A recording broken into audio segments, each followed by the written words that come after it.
널 기다렸어. With some of her friends, I assume, or maybe they're all just hanging out together. They don't really know each other, but yeah. Either way, hope they're having fun here. All right, guys, it's time for Hurricane. His demise may be at hand here. He's only taken out SOS, but let's be real, who hasn't taken out SOS tonight? Well. Curious? That's it. They're on the same score at 1-4. Yeah, both these players desperately need a win. Neither of them want to go down to 1-5, obviously. They essentially need all these wins at this point to have any chance of making it onto the next round. Yeah, and you know, I mentioned Shayla was here, the photographer, takes a lot of great photos. Probably SOS's biggest fan as well. He's going to have to channel that energy because this is a dire situation. SOS has never been down like this in best of ones. I've never seen a situation where he's had this hard of a time. He looked tired today. Maybe he's sick. I'm not sure. But Hurricane beat him the last time. He needs to turn this around this time. He needs that win. So let's jump into set number 17 between these two processes. Hurricane and SOS on the map Frost.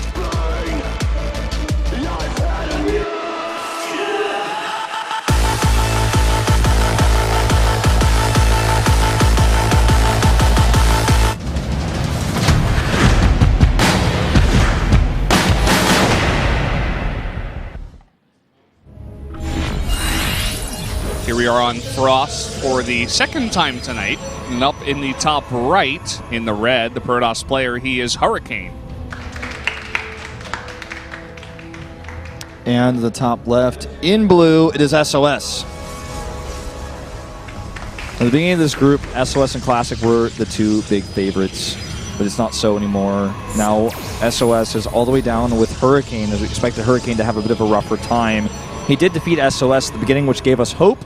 But then after that, he fell in every single game, much like SOS, who was only able to defeat Curious. I mean, we would never expect that at this point, at set 16, that SOS and Hurricane are tied for last place. In fact, actually, Hurricane is ahead of him because he doesn't have an away win. Yeah. SOS is dead last at the moment, which is kind of sad to see. See if he can turn it around. He's been known to be a tough fighter and win against all odds. So if he wins 5 in a row, 6 in a row, well, then he's going to be in a good spot. So we'll see. Yeah, I mean, he has gotten reverse all kills in the past in the same type of best of one format. He knows all of his opponents. He's played against them all once before. He probably learned something in every single one of these. He's also got the generic coach who, I would say right now, I mean, hey, they won round 2. Probably the best coach in Kespa right now in StarCraft 2, just based on that result alone. And he absolutely can bounce back. Let's see if he can do it. And the same is true of Hurricane. I just feel like SOS is the more likely candidate to come back. SOS does get a lucky scout as well, whereas Hurricane scouts incorrectly to the bottom right. So he's going to get a little bit of extra information here. Not much to see. It is going to be a double adept on both sides. Oops. Whoa. Flying out there. He's going to commit to a pretty long scout. He knows the timing of that mothership core and when it comes out. Yep, you can even see it in production. And they both come out at the same time. Both adepts about to pop. Now we're going to see the variants. Who comes out with what tech? 2 stalkers apiece first. And Hurricane sticking around too long with that later scout. Actually going to lose his probe. Yeah, SOS actually gets the watchtower here, so that's a small victory.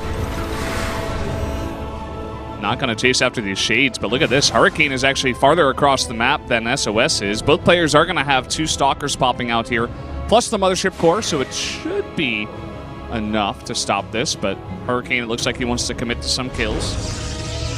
Hurricane will bounce away now into the main base. Looks like he got 1 kill. Can he get 2? Ooh, no target. Oh, okay, there we go. Not going to get the 3rd, though. Scouts the Nexus. They can't deny it, whereas SOS does deny. And is going to commit to the Shade Scout while walking away, and is significantly ahead in that Nexus build time. Yeah, I mean, Hurricane's got 3 extra probes, but when your Nexus is this far behind, as you said, SOS in the lead here for sure. Looks like SOS going to be the first to lay down some tech, too. Stargate is going to be the tech of choice, whereas Hurricane just goes for robotics. going to commit some Adepts to harass as well here. May have forgotten to cancel a Shade and just use the micro there. Not entirely sure what happened there. He sees the tech. He does see the tech, which is maybe why he wanted to stick around to say, like, okay, I will kill probes maybe too, and also delay your tech unless you show me. And if you do show me, then, well, I saw it. Twilight Council coming down after the Robo. Not necessarily meaning we're going to see anything crazy. It might just be Blink to help secure the third base.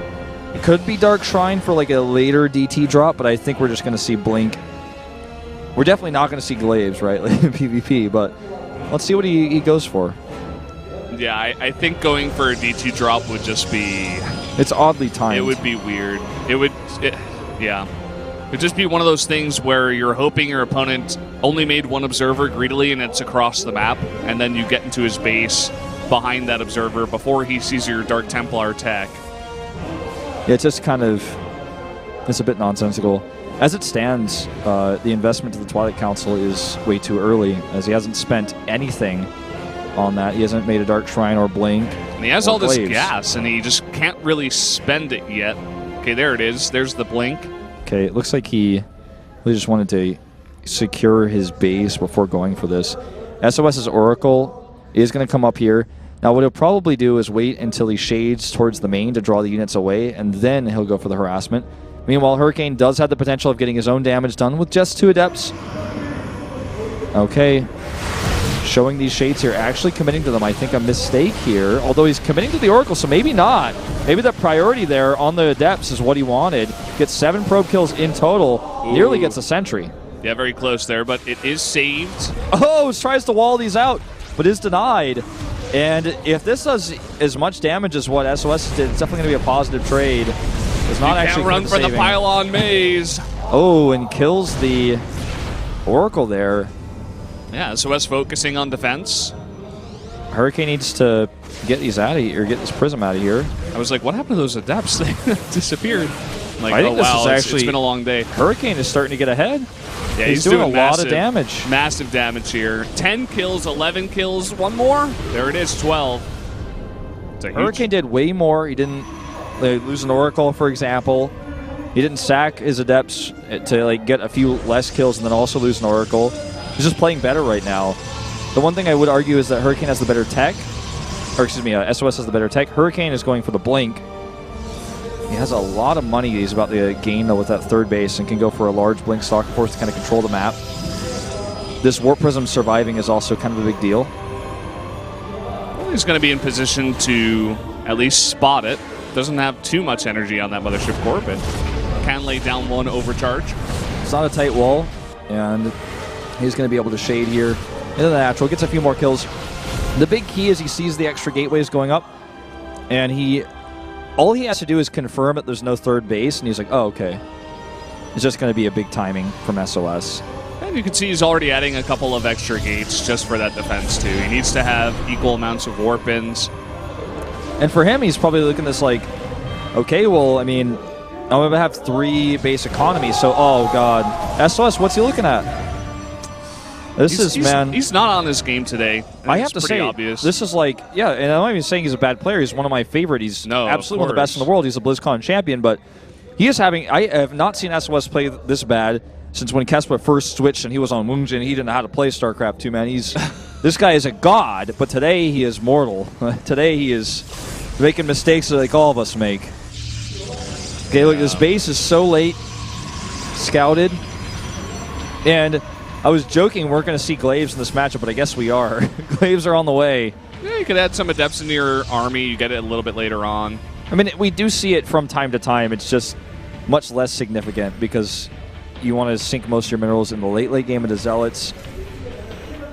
And Charge is much more popular, obviously. Yeah, well, he's got that advantage, I suppose, and wants to make it work with the gateways. We'll see. He's warping in mostly Stalkers, though. And SOS has his own Blink, too, so... Yeah, I was wondering about that. I thought he might have canceled it, but it actually is finished. This is a pretty scary attack that SOS is, or rather that Hurricane's committing to. There's 2 Immortals to his 1. Good force fields, though. Damn good force fields. Same is true of SOS's, though. Better force fields here from SOS, locking out everything except the sentries that get focused down. And he had a better concave there. Hurricane trying to force this fight. He is about to finish +1 and the glaives. He doesn't have any adepts. Yeah, he has 2 adepts. Yeah. Don't know about that upgrade choice. Barrier gets popped by a sentry. Looks like it was on auto cast here, and Hurricane will have to back away. Don't forget, though, that Hurricane's had this base for longer, and he has a bigger bank, and he's actually going to continue to warp in. It's just these Immortals are in the like. Yeah, Immortals are doing too much damage. This is actually just basics. I'm like, he has 3 Immortals. You can't fight this. You just can't. If you wrote on a piece of paper what units were in his army, I could tell you, myself as a low-level player, those Immortals are going to win the fight. And you can see he's trying to make these adepts work. I think about half of them survive and try to go for some harass, but there's already the Mothership Core here. +1 finishes as well. For SOS, now he's matched it up. Yep, and he's going to take out this Nexus for free. Trying to target down these Immortal Barriers, go up. And he will save the Nexus for now. Time Warp going down, but he's not going to be able to commit to anything. He doesn't have enough units. Yeah, and all these probes out there by themselves. SOS, he looks really tired, man, but he's playing this game. He's winning. He looks sick, man. I hope he's okay. Yeah. All right, we're going to see the final blink in. It looks like 2 Immortals here to the 1. That one on the right side with a good angle, but lifts. Look at that Phoenix. It's got about 12 health. It's like, yeah, I'm doing my job. I'm going to take that up for free. The Immortals have won this fight. I wish we could click on it and see their kills. I mean, I guess you can because we have an observing PC this time. Like, let me do it. 3 and 3. Okay, it's not that important how many kills they have. It's the amount of damage they did, realistically. Yeah. I guess, you know, I mean, it'd be cool if they had a lot of kills, but it's really the damage they're doing. We should have a damage counter for these units. They really should. Coming from casting Heroes of the Storm now for a long time, like a year now, I'm like, oh, well, the fact that I can see how much damage everything does is pretty cool.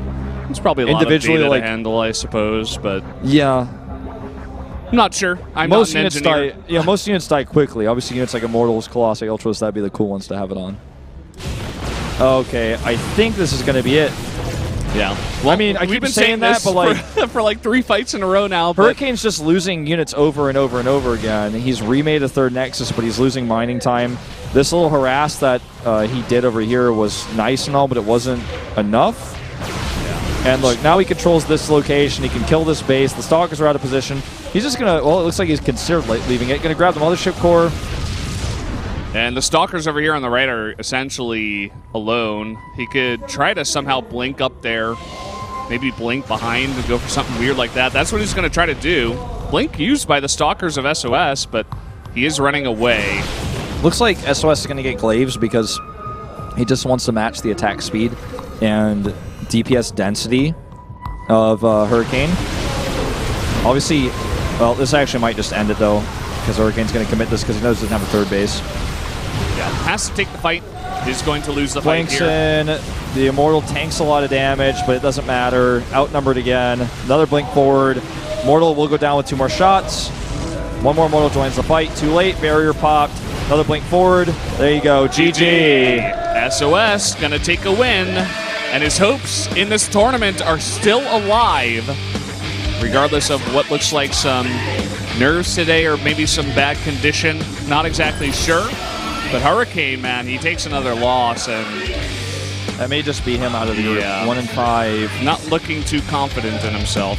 And that was an away win, so SOS picks up his first. That's right. So sticking in this one. Now everyone has 1 away win except Trust, who has 3. Well, that guy he basically owns this tournament right now. He's won every single game. And Wolf, guess what map is next? It's going to be Arena. Set 18, and it's going to be the only time we see it the entire day, and it's Gumiho versus Curious, our 2nd and final TVZ. Yeah. And this is actually the map pick of Gumiho, so he has something planned, and that's exciting. He's currently at 3 and 3, split halfway in the group, so he could go either way. He could go up from here, down. Yeah.